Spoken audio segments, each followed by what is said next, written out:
Hello guys! Hello Pisces! Welcome dito sa aking channel. Kapalaran 888 para to sa lahat ng Pisces na nanonood sa ngayon.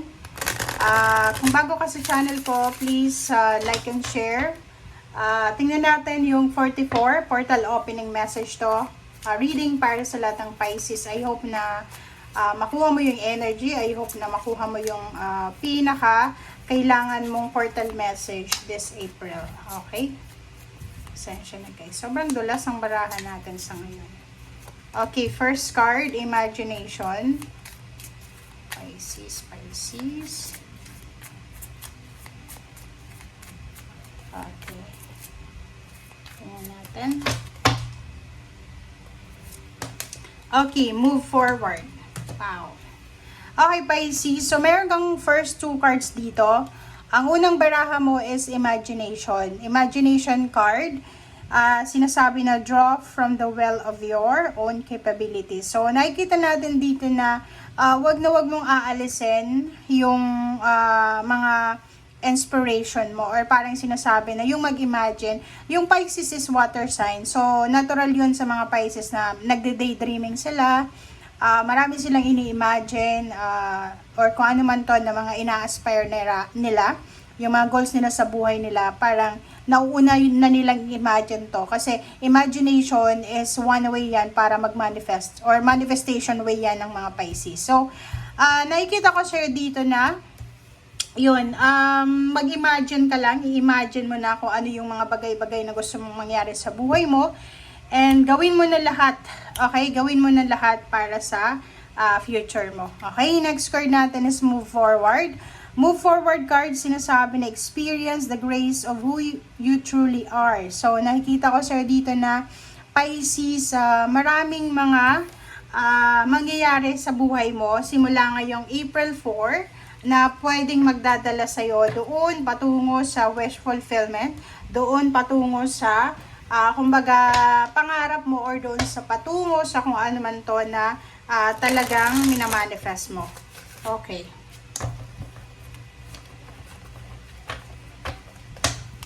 Okay, wait lang guys. Sobrang dalas talaga ng baraha ko. Okay, Pisces. First card from the third deck is Chariot. Chariot is number 7. Ang number 7 na to, sinasabi na willpower, victory, and recognition. So, nakikita ko sa'yo dito, Pisces, yung improvement. Moving forward, positive forward tayo dito. So, posibleng meron kang ginagawa sa ngayon or mga plano sa ngayon na pwedeng magdala sa'yo ng sobrang confidence, victory, success, recognition, awards, rewards, winnings, unlimited windfall ng money, ng success, ng kung ano man na unlimited na windfall ito. And pwede din siyang good fortune. So, nakikita ko sa'yo if you're waiting for a travel plans talaga. Kasi, di ba, ang tagal-tagal mo nang nagpaplano para sa pagta-travel, sa either relocation or anything. Dito sinasabi na on the way na siya. Okay. Next card natin is Knight of Earth. Ang Knight of Earth na to, it's all about money. So, yun, Pisces, isang napakabilis na pera. The Chariot is all about money, all about success. And ito naman na Knight of Earth is all about money, incoming money. So, upcoming, sinasabi ng baraha na may paparating na pera. So, pwedeng ito ay financial support. Or pwedeng ito ay sweldo, payments, payouts, or pwedeng ito ay lump sum of money, inheritance, or kung ano pa man. Next card is Zero the Dreamer. So, Zero the Fool tayo. May mga Pisces dito na posibleng magsisimula kayo ng bagong venture nyo. Diba? Pwede yung iba, lilipat ng bahay or nakalipat na sila ng bahay, nakalipat na sila ng bansa. Or yung iba sa inyo dyan ay nagpaplano pa lang. So, this one, sinasabi na believe in miracles and huwag kang masyadong matakot para sa mga new beginnings na to na iniisip mo kasi ang sinasabi sir dito ng barahan na you are protected. Tingnan mo, parang ikaw yan parang bata, 'di ba?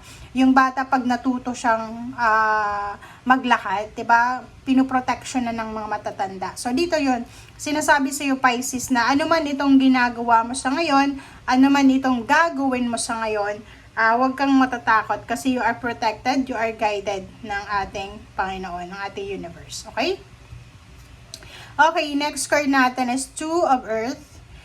Two of Earth is balance, prioritization, playfulness. So, sa usaping pera, sinasabi ng barahan na Pisces, kailangan mong balansehin siguro yung pera mo.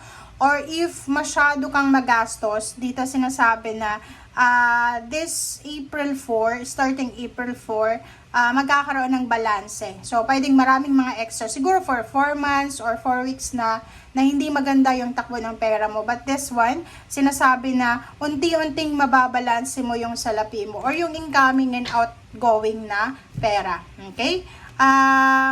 Yun. So, nakikita ko sa'yo dito, for the month of April, medyo hindi ka makapag-desisyon siguro kung paano mo babalansehin yung pera mo.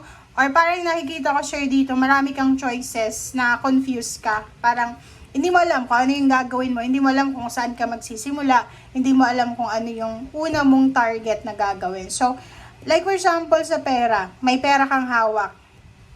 Okay, so hindi mo alam kung ano yung gagawin mo. Ano bang gagawin ko dito sa perang to? Ano ba yung gagawin ko? So yun, sinasabi ng baraha sa'yo na kailangan mong i-balance ito. So wag spend ng spend. Make sure na isipin natin yung future natin. Okay?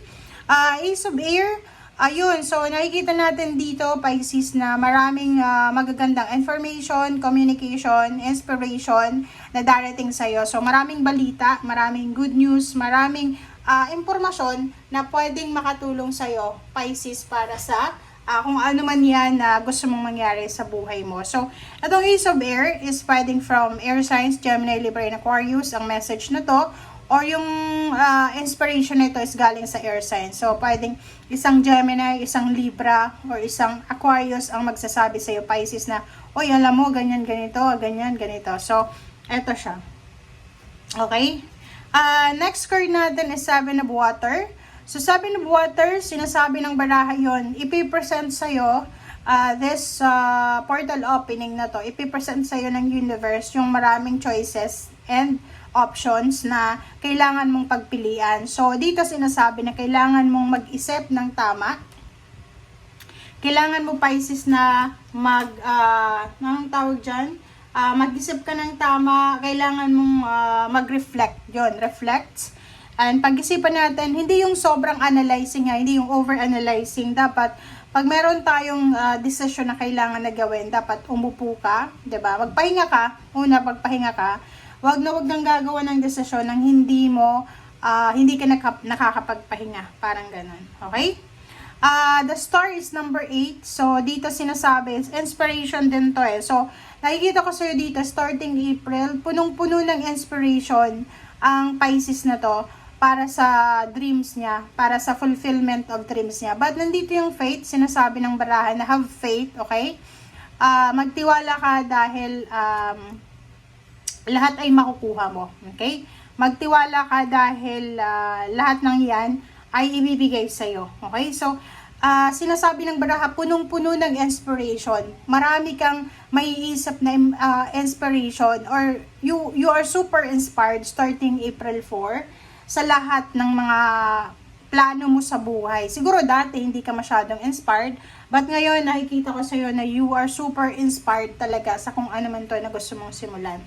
Next card is transformation, number 7. Number 7 dito sinasabi na ayun, marami kang marirealize, mga life lesson, life change, and nakikita ko na dahil dito sa transformation or sa pagbabagong magaganap sa buhay mo, Pisces, nakikita ko siya dito na maraming blessings na paparating. Diba yung parang magta-transform yung buhay mo into a different side, parang gano'n. Magbabago yung takbo ng emotion, magbabago yung takbo ng mindset, parang gano'n. So, marami kang marirealize ngayon na yung realization na to, diba, ay posibleng magdadala sa'yo neto sa ilalim. Diba? 6 of Fire. 6 of Fire, 6 of Wands. Success, recognition. Same din dito, willpower, self-esteem. Diba? So, nakikita ko sa'yo dito na sobra-sobra kang magiging proud sa sarili mo. Sobra-sobra kang magiging proud sa mga actions mo, sa mga choices mo. And sinasabi ng baraha dito, Pisces, na sisimulan mo yung April na to na sobra-sobra yung confidence mo. Alam mo sa sarili mo na victorious ka. Alam mo sa sarili mo na lahat ng ginagawa mo, it will turns out gold. It will turns out positive. Okay? So, nakikita ko yung success, yung recognition, yung confidence level, sobrang taas. And nakikita ko rin yung Pisces na to na you're moving forward from stagnation, from heartaches and pains, from a negative situation, and papunta ka na talaga doon sa totoong clarity, sa totoong blessings, and doon sa place na talagang you are accepted, you are protected. Okay? Thank you guys for watching. Bye!